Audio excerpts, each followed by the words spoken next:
Hello hi friends, welcome to my channel. ನಾನು ನಿಮ್ಮ ಮೀನಾ ಪರಶುರಾಮ್. ಬನ್ನಿ, ಇವತ್ತು ತುಂಬ ಸುಲಭವಾಗಿ ಮತ್ತು ರುಚಿಕರವಾಗಿರುವಂತಹ ಮಾವಿನ ಹಣ್ಣಿನ ಕೇಸರಿ ಬಾತ್ನ ಮಾಡ್ಕೊಳ್ಳೋದು ಹೇಗೆ ಅಂತ ಹೇಳ್ಕೊಡ್ತಾ ಇದ್ದೀನಿ. 1 ಕಪ್ ಮಾವಿನ ಹಣ್ಣಿನ ರಸ, 1 ಕಪ್ ಸಕ್ಕರೆ, 1 ಕಪ್ ಚಿರೋಟಿ ರವೆ ಮತ್ತು ಸ್ವಲ್ಪ ತುಪ್ಪ ಮತ್ತು ಡ್ರೈ ಫ್ರೂಟ್ಸು. ನಾನಿಲ್ಲಿ ಗೋಡಂಬಿ, ಬಾದಾಮಿ ಮತ್ತು ಒಣ ದ್ರಾಕ್ಷಿ ತಗೊಂಡಿದ್ದೀನಿ. ಸ್ವಲ್ಪ ಏಲಕ್ಕಿನ ಪುಡಿ ಮಾಡಿ ಇಟ್ಕೊಂಡಿದ್ದೀನಿ. ನಾನಿಲ್ಲಿ ಲೆಮನ್ ಎಲ್ಲೋ ಅಂತ ಬರುತ್ತಲ್ಲ, ಆ ಫುಡ್ ಕಲರ್ನ ಬಳಸ್ತಾ ಇದ್ದೀನಿ. ನೀವು ಬೇಕಿದ್ದರೆ ತೊಗೊಳ್ಬೋದು, ಇಲ್ಲಾಂದರೆ ಸ್ಕಿಪ್ ಕೂಡ ಮಾಡ್ಬೋದು. ನಾನಿಲ್ಲಿ ಒಂದು ಫ್ರೈಯಿಂಗ್ ಪ್ಯಾನ್ಗೆ ತುಪ್ಪನ ಸೇರಿಸ್ತಾ ಇದ್ದೀನಿ. ನೋಡ್ತಾ ಇರ್ಬೋದು, ತುಪ್ಪ ಕಾಯ್ದ ಮೇಲೆ ಅದಕ್ಕೆ ಕಟ್ ಮಾಡಿ ಇಟ್ಕೊಂಡಿರುವಂತಹ ಡ್ರೈ ಫ್ರೂಟ್ಸ್ನ ಹಾಕ್ಕೊಳ್ತಾ ಇದ್ದೀನಿ. ನಾನಿಲ್ಲಿ ಒಣ ದ್ರಾಕ್ಷಿನ ಆಮೇಲೆ ಹಾಕ್ಕೊಳ್ತೀನಿ. ನೋಡಿ, ಇವಾಗ ಒಣ ದ್ರಾಕ್ಷಿ ಹಾಕ್ಕೊಳ್ತಾ ಇದ್ದೀನಿ. ಎಲ್ಲವನ್ನು ಚೆನ್ನಾಗಿ ಗೋಲ್ಡನ್ ಬ್ರೌನ್ ಬರೋವರೆಗೂ ಹುರ್ಕೊಳ್ಬೇಕು. ನಾನಿವಾಗ ಹುರ್ಕೊಂಡಿರೋಂಥ ಡ್ರೈ ಫ್ರೂಟ್ಸ್ನ ಒಂದು ಪ್ಲೇಟ್ಗೆ ಎತ್ತಿಟ್ಕೊಳ್ತಾ ಇದ್ದೀನಿ. ಅದೇ ಪ್ಯಾನ್ಗೆ ಮಿಕ್ಕಿರೋ ತುಪ್ಪಕ್ಕೇ ರವೆನ, ಚಿರೋಟಿ ರವೆನ ಅಂತ ಹೇಳ್ತೀವಲ್ಲ, ಅದು ತೊಗೊಂಡಿದ್ದೀನಿ. ಮಾಮೂಲಿಯಾಗಿ ನೀವು ಕೇಸರಿ ಬಾತ್ ಮಾಡ್ತೀರಲ್ಲ, ಅದೇ ರವೆ ತೊಗೊಂಡ್ರು ಪರವಾಗಿಲ್ಲ.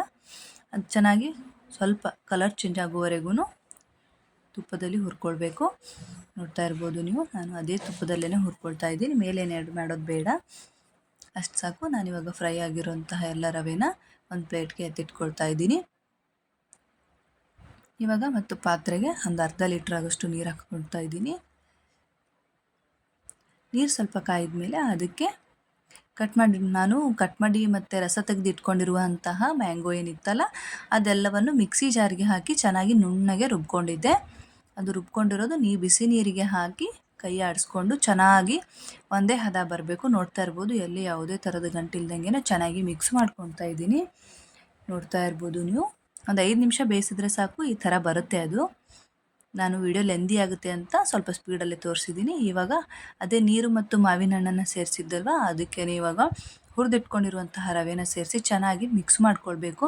ಯಾವುದೇ ತರಹದ ಗಂಟಿಲ್ಲದ ಥರ ಮಿಕ್ಸ್ ಮಾಡ್ಕೋಬೇಕು. ನೋಡ್ತಾ ಇರ್ಬೋದು ನೀವಿಲ್ಲಿ, ನಾನಿವಾಗ ತೊಗೊಂಡಿರುವಂತಹ ಲೆಮನ್ ಎಲ್ಲೋ ಕಲರ್ ಫುಡ್ದೇನಿತ್ತಲ್ವ, ಆ ಫುಡ್ ಕಲರ್ನ ಆ್ಯಡ್ ಮಾಡಿ ಚೆನ್ನಾಗಿ ಮಿಕ್ಸ್ ಮಾಡ್ಕೊಳ್ತಾ ಇದ್ದೀನಿ. ಮೇಲೆ ಸ್ವಲ್ಪ ತುಪ್ಪನ ಹಾಕ್ತಾ ಇದ್ದೀನಿ. ತುಪ್ಪ ಹಾಕಿದರೆ ಒಂದು ಸ್ವಲ್ಪ ಚೆನ್ನಾಗಿ ಟೇಸ್ಟಿ ಬರುತ್ತೆ ಅಂತ. ನಾನಿವಾಗ ತೊಗೊಂಡಿರುವಂತಹ ಸಕ್ಕರೆ, ಏನೋ 1 ಕಪ್ ಸಕ್ಕರೆ ತೊಗೊಂಡಿದ್ನಲ್ಲ, ಆ ಸಕ್ಕರೆನ ಸೇರಿಸ್ಕೊಳ್ತಾ ಇದ್ದೀನಿ. ಸಕ್ಕರೆ ಸೇರಿಸಿ ಚೆನ್ನಾಗಿ ಮಿಕ್ಸ್ ಮಾಡಿಕೊಂಡ್ರೆ ಒಂದು 5 ನಿಮಿಷ ನೋಡಿ ನೀವು ಹೆಂಗೆ ಕಾಣುತ್ತೆ ಅಂತ. ಸಕ್ಕರೆ ಎಲ್ಲ ಕರಗಿ ಮಿಕ್ಸ್ ಆಗಿದೆ, ತುಂಬಾ ಚೆನ್ನಾಗಿ ಕಾಣಿಸ್ತಾ ಇದೆ. ಮತ್ತು ನಾನಿವಾಗ ಇಲ್ಲಿ ಡ್ರೈ ಫ್ರೂಟ್ಸ್ ಫ್ರೈ ಮಾಡಿಟ್ಕೊಂಡಿರುವಂತಹ ಎಲ್ಲ ಡ್ರೈ ಫ್ರೂಟ್ಸ್ನ ಕೇಸರಿ ಬಾತ್ಗೆ ಸೇರಿಸ್ತಾ ಇದ್ದೀನಿ. ನೆಕ್ಸ್ಟ್ ಅದಕ್ಕೆ ನಾನಿವಾಗ ಪುಡಿ ಮಾಡಿಟ್ಕೊಂಡಿರುವಂತಹ ಏಲಕ್ಕಿ ಪೌಡ್ರ್ ಏನಿತ್ತಲ್ವ, ಅದನ್ನು ಸೇರಿಸ್ತಾ ಇದ್ದೀನಿ.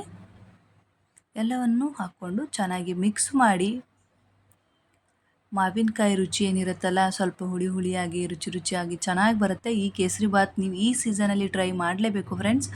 ಮೇಲೆ ಒಂದು ಸ್ವಲ್ಪ ತುಪ್ಪನ ಹಾಕಿ ಒಂದು ಲಿಡ್ನ ಕ್ಲೋಸ್ ಮಾಡಿ ಒಂದು 2 ನಿಮಿಷ ಬೇಯಿಸ್ಕೊಂಡ್ರೆ ಸಾಕು. ನೋಡ್ತಾ ಇರ್ಬೋದು ನೀವು ಇಲ್ಲಿ ಎಷ್ಟು ಚೆನ್ನಾಗಿ ಬಂದಿದೆ ಅಂತ.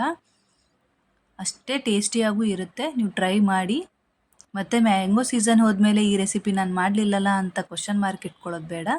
ನಾನು ಮಾಡಿರೋ ರೆಸಿಪಿ ಇಷ್ಟ ಆಗಿದ್ದರೆ ಒಂದು ಲೈಕ್ ಮಾಡಿ, ಶೇರ್ ಮಾಡಿ ಮತ್ತು ಸಬ್ಸ್ಕ್ರೈಬ್ ಮಾಡಿ. ನೀವು ಮನೇಲಿ ಟ್ರೈ ಮಾಡಿ ಅಂತ ಹೇಳ್ತೀನಿ. Thank you for watching my channel.